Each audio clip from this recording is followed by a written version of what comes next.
I've got a Australian 20-cent coin with a giant lump of solder on it. I made that, I suppose you could say, in 10th grade when I was having a tech class. We were doing electronics and soldering electronics.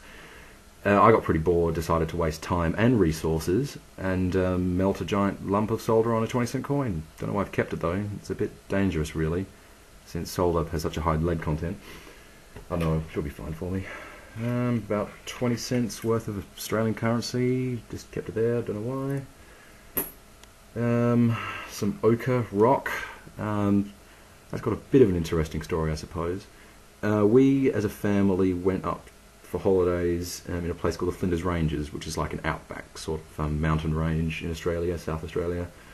And it's a place of high Aboriginal heritage value. So we were looking around at Aboriginal heritage sites, and we were looking at Dreamtime carvings on rocks. We were being shown around by a Aboriginal tour guide leader, and my brother, not knowing better, he was pretty young at the time, he was running around on the rocks, jumping around, having fun, and he just happened to jump on one of these ancient carving rocks, and of course the tour guide freaked out a bit. And I thought it was pretty funny, but yeah, he felt pretty bad after it. And to remember the day, I grabbed some of this ochre off the ground and kept it by my bedside table ever since.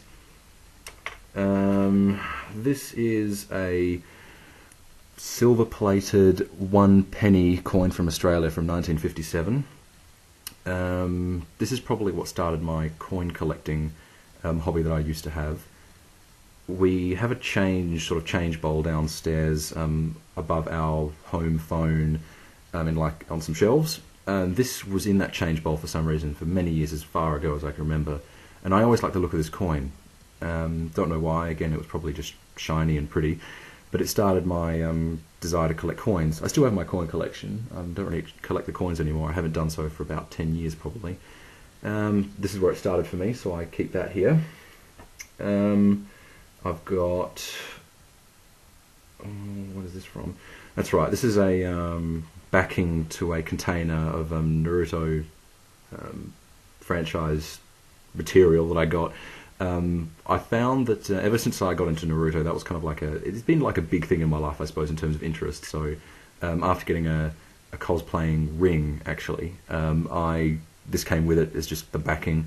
And I decided to keep that, just to remind myself that I find that to be kind of an important part of my life, or memorable.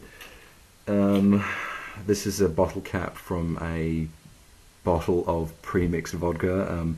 That's, I think, actually the first time I'd had alcohol. That was at my after party for my year 11. What do you call it? You call it a we call it a formal. Damn, why can't I remember? Anyway, yeah, it was our year 11 formal. I'm sure I'll remember the word later. And I just decided to keep that because it was a fun night. Didn't go too crazy, but it was just memorable again. Some books. This is J.R.R. Tolkien's The Silmarillion. This is probably my favourite book of all time, even though most people consider it to be so boring. It's the only book I actually have read twice or more. I almost never read a book the same time. Twice, but I've read this 3 times, so I keep it by my bed just in case I want to pick it up some of the time. The last 2 things aren't too exciting, really. This is another part of my coin collecting days. It's an even older 1 penny coin from 1922, Australian 1 penny coin. It's plated in, I think, brass. We'll just call it gold, and it's a key ring at the moment. I used that as a key ring for a while. My first keyring, I think, actually, so I keep it here.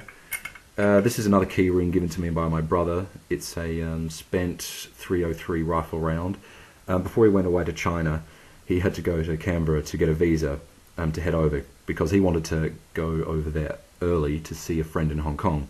And the organisation he was going to go with to do this teaching English as a second language thing, he couldn't actually register his visa by post, so he had to go over in person.